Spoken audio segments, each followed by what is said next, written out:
With the Democratic and Republican national conventions behind us, Kamala Harris and Donald Trump are now turning their attention to next month's presidential debate. Before we get to the latest on the campaign trail today, let's take a look back at some of the big moments from the DNC as Vice President Harris outlined her agenda and accepted her party's nomination. Vice President Kamala Harris's historic night, the biggest speech of her political life. On behalf of Americans like the people I grew up with, people who work hard, chase their dreams, and look out for one another.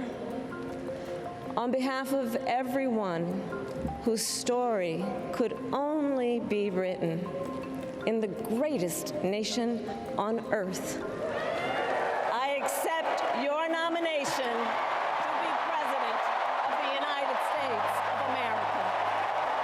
As the daughter of immigrants, a prosecutor, and now the first woman of color to accept the presidential nomination of a major U.S. political party. I promise to be a president for all Americans. Harris's speech capping off a very different convention than what Democrats imagined before President Biden's exit from the race on July 21st. His endorsement of his vice president paving the way for a new ticket that has electrified the party, especially younger voters. Let's get to work and elect Kamala Harris and Tim Walz for our planet, for our future. Our nation with this election has a precious, fleeting opportunity to move past the bitterness, cynicism, and divisive battles of the past, a chance to chart a new way forward. And it has upended the strategy for Republican presidential nominee, former President Donald Trump, who attacked Harris on immigration policy during a border visit in Arizona. She's lazy, and probably more importantly than being lazy, she wants to have an open border. But Harris had a lot to say about him last night. In many ways, Donald Trump is an unserious man. But the consequences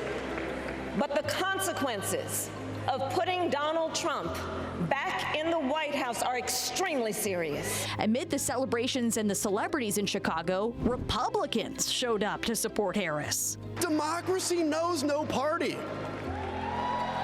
It's a living, breathing ideal that defines us as a nation. It's the bedrock that separates us from tyranny, and when that foundation is fractured, we must all stand together, united, to strengthen it.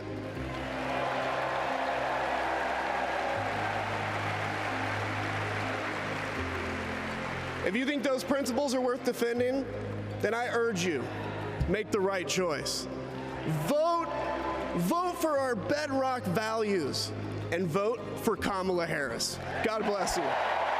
But still, there are reminders that the hardest work is yet to come. America, let's choose Kamala Harris. Now, the Republican pushback, and I think there's some truth to this, is that some of this is just substanceless pablum, that there's really no specificity in it, and that they ultimately think they are going to be able to fire her as the incumbent. And I think that's the question that we're really going to be answering over the next couple of months. How far can she run away from Joe Biden to prevent the Republicans from portraying her as the incumbent and then firing her as the incumbent? So the stark reality exists as activists, operatives, and party leaders begin leaving Chicago. The real test for Harris has only just begun.